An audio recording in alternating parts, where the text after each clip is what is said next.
इस वीडियो को लाइक करें, हमारे चैनल को सब्सक्राइब करें और बेल आइकन जरूर प्रेस करें। रूपा अपने पति नामदेव और बेटी संध्या के साथ अजमेर में रहती थी। पति की नौकरी भी ठीक थी, 2 कमरों का अपना मकान भी था। रूपा ने संध्या को भी अच्छे स्कूल में डाल रखा था। नामदेव भी रूपा और संध्या की खुशी का ख्याल रखता था। सब कुछ ठीक चल रहा था, पर अचानक मानो रूपा की खुशियों को किसी की नजर लग गई। नामदेव को दोस्तों के साथ खाने पीने की आदत पड़ गई। वो अक्सर पार्टी करने के बहाने दोस्तों में शराब पर पैसा बहाने लगा।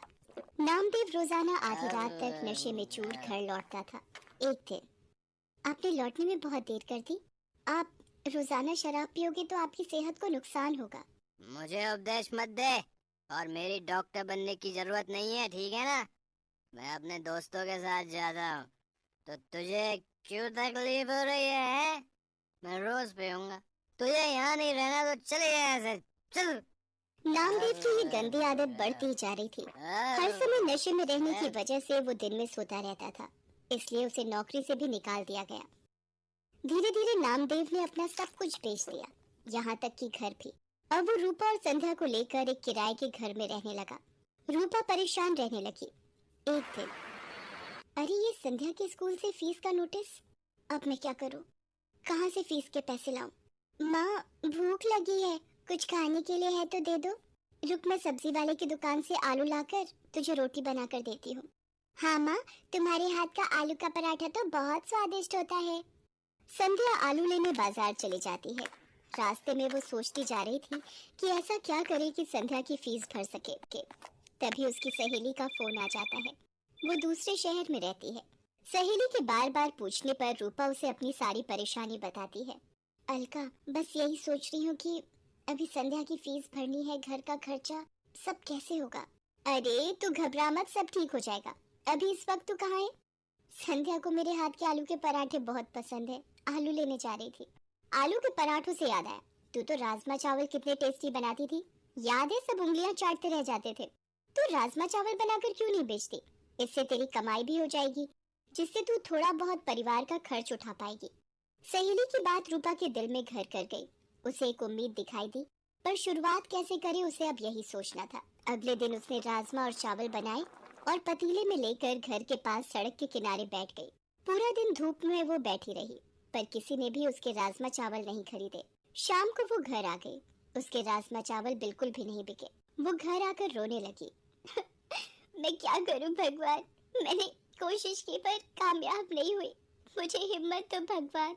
माँ, जब मैं कभी परीक्षा में अच्छा नहीं करती तो तुम ही तो मुझे कहती हो दोबारा मेहनत करूं। आप भी कल दोबारा कोशिश करना माँ। मेरी बेटी कितनी समझदार हो गई है, तू ठीक कह रही है। मैं एक बार और कल कोशिश करूंगी। रूपा अगले दिन दोबारा राजमा चावल बनाती है। पूरा दिन एक भी ग्राहक नहीं आता। रूपा निराश हो जाती है। आज भी कोई ग्राहक नहीं आया। लगता है मुझे ये काम बंद करना पड़ेगा। अब आपके पास कुछ खाने को मिलेगा? यहाँ आसपास की खाने की दुकानें बंद हो गई हैं। आपको यहाँ देखा तो मुझे लगा कि यहाँ कुछ खाने को मिल जाए शायद। जी जी, राजमा चावल की प्लेट है मेरे पास। भूख में तो सब कुछ अमृत है। एक प्लेट कितने की है? जी 20 रुपए। क्या बात है, राजमा चावल तो बड़े ही स्वादिष्ट बने हुए हैं। आपको पहले तो कभी नहीं देखा यहाँ, क्योंकि मैं पहले कई बार आया हूँ इधर। जी अभी अभी शुरू किया है। ये लो आपके 20 रुपए। पूरा दिन बीत जाने के बाद एक प्लेट ही बिकी थी रूपा की, पर इस एक प्लेट के पैसों ने उसे हिम्मत दी थी। रूपा अगले दिन राजमा चावल लेकर ही बैठी थी कि पिछली रात वाला ग्राहक दोबारा आया। आपने पहचाना मुझे? कल आपके राजमा चावल बहुत स्वादिष्ट लगे, तो मेरे पार्टनर दोस्त को भी खिलाने आया हूँ। आप 2 प्लेट बना दीजिए। अभी बना देती हूँ साहब। धीरे धीरे 1 से 2 व्यक्ति देखते देखते अब रूपा के पास ग्राहक आने शुरू हो गए थे। रूपा कमाए हुए पैसों से संध्या के स्कूल की फीस भरना चाहती थी, पर एक दिन, ये ट्रंक में क्या छुपा रही है? दिखा दिखा जरा, दिखा मुझे। ये रुपए मैंने संध्या की स्कूल की फीस के लिए जोड़ कर रखे हैं, ये मत ले जाओ। देख, मेरे दोस्त मेरा इंतजार कर रहे हैं। ये रुपए दे मुझे, दे, इधर दे दे, दे दे। नामदेव रुपए छीन कर ले जाता है। रूपा रोने लगती है। वो सोचती है, ऐसे तो ये सारे कमाए हुए पैसे शराब में उड़ा देंगे। मुझे कुछ रुपए संध्या के भविष्य के लिए भी जोड़ने होंगे।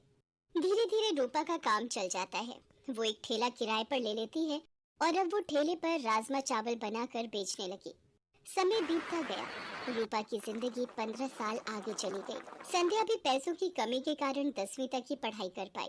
वो भी अब माँ के काम में हाथ बटाती थी। रूपा मेहनत करते करते थक गई थी, पर उसकी एक जिम्मेदारी अभी बाकी थी। वो थी संध्या की शादी। एक दिन रूपा की वही सहेली जिसने फोन पर बात की थी, रूपा से मिलने आती है।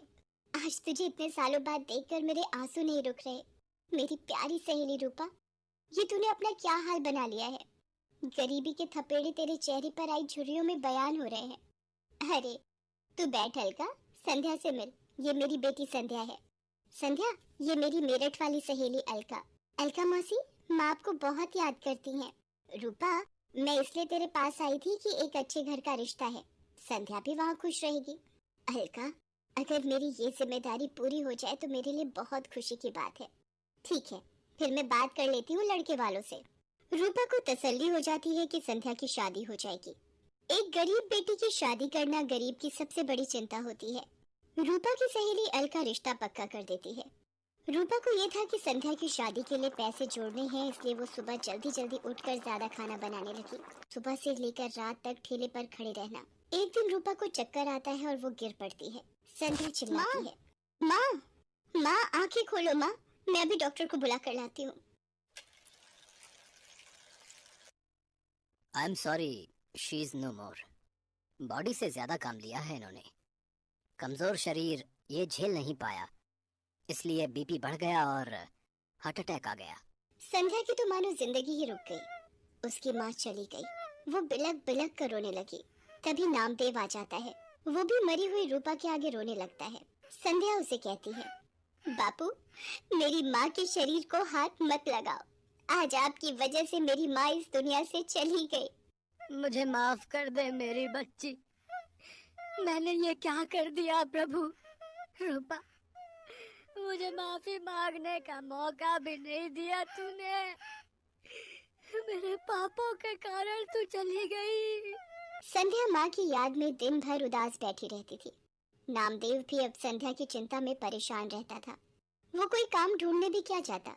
सब उसकी पुरानी बुरी आदतों को जानते थे, इसलिए काम नहीं देते थे।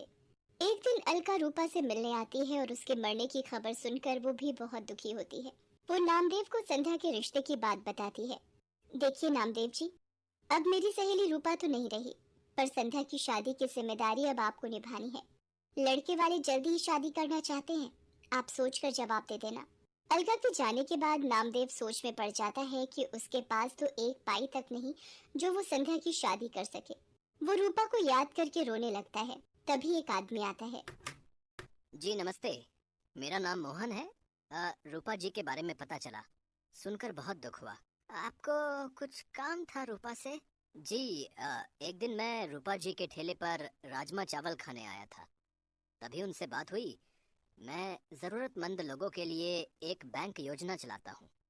रूपा जी भी मेरे पास रुपए जमा करवाती थी। वो जब भी पैसे जमा करने आती तो यही कहती थी कि मेरी बेटी संध्या की शादी में काम आएंगे। आज वही रुपए मैं देने आया हूँ। पिछले दिनों उन्होंने मुझे फोन किया था कि बेटी की शादी के लिए जरूरत है तो मैं उन्हें दे दूं।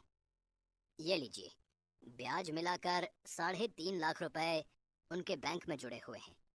आज उन्हें देने आया था। रूपा, तुम अपनी जिम्मेदारी निभाना नहीं भूली। जाते जाते भी अपनी बेटी की शादी की जिम्मेदारी निभा गई। संध्या बेटी, देखो, तुम्हारी माँ की तरफ से शादी का तोहफा ये अंकल जी लाए हैं। संध्या भी ये सब देखकर रोने लगती है। उन रुपयों को नामदेव संध्या की शादी में लगा देता है और संध्या को ढेर सारा आशीर्वाद देकर